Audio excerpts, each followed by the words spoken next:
Isolamento vertical. Você já deve ter ouvido esse termo nos últimos dias.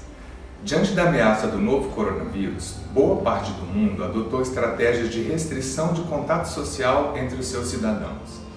Esse ponto é fácil de explicar. Se o indivíduo está infectado e fica em casa, sem interagir com outros, ele não transmite o vírus da Covid-19. Por outro lado, quem está saudável e permanece fechado em seu lar não corre o risco de pegar a doença. Mas é justamente aí que a coisa começa a complicar. Se as pessoas não trabalham, como fica a economia? E as empresas, como vão obter dinheiro para pagar os seus funcionários? É legítimo o medo das consequências de uma recessão global. Afinal, desemprego e aumento da pobreza também produzem sérios impactos na saúde. A ideia é simples. Em vez de mandar todo mundo para casa, fechar escolas e empresas, por que não só isolar as pessoas mais vulneráveis ao novo coronavírus?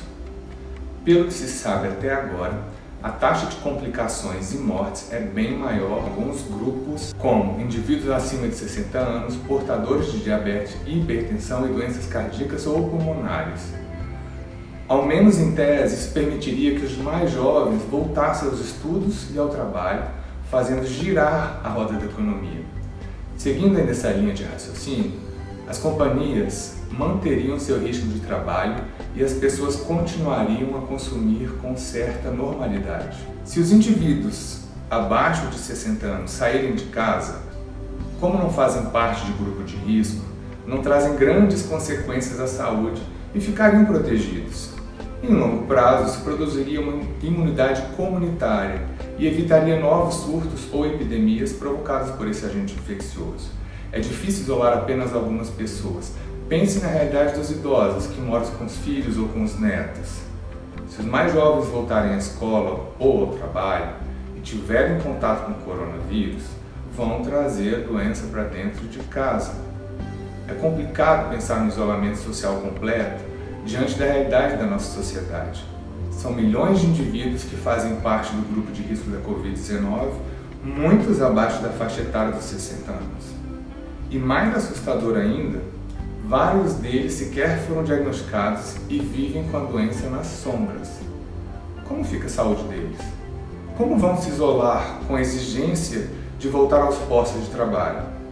Os defensores do isolamento vertical também se baseiam nos números da Coreia do Sul, país que obteve ótimos resultados no combate ao novo coronavírus. No dia 26 de março, eram 9.241 casos confirmados e apenas 131 mortes por lá. O argumento é que a mortalidade da doença nesse país asiático ficou em torno de 1%, o que justificaria medidas mais suaves. Mas a questão é que a Coreia do Sul adotou outra ação muito eficaz: fazer testes em massa na população.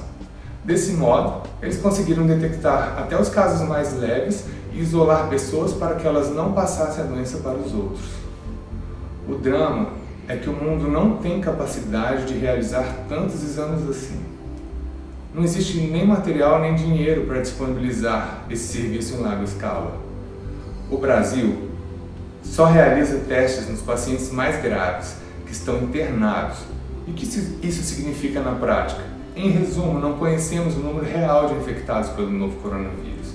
Se a taxa de mortalidade foi 1% na Coreia do Sul, ela subiu para 2% na China e saltou para quase 10% na Itália. Uma simples conta de padaria dá a dimensão do problema. Vamos considerar as projeções de que 70% da população mundial vai se infectar com o coronavírus. Isso significa que 4,9 bilhões de pessoas terão Covid-19, a maioria com sintomas leves e imperceptíveis.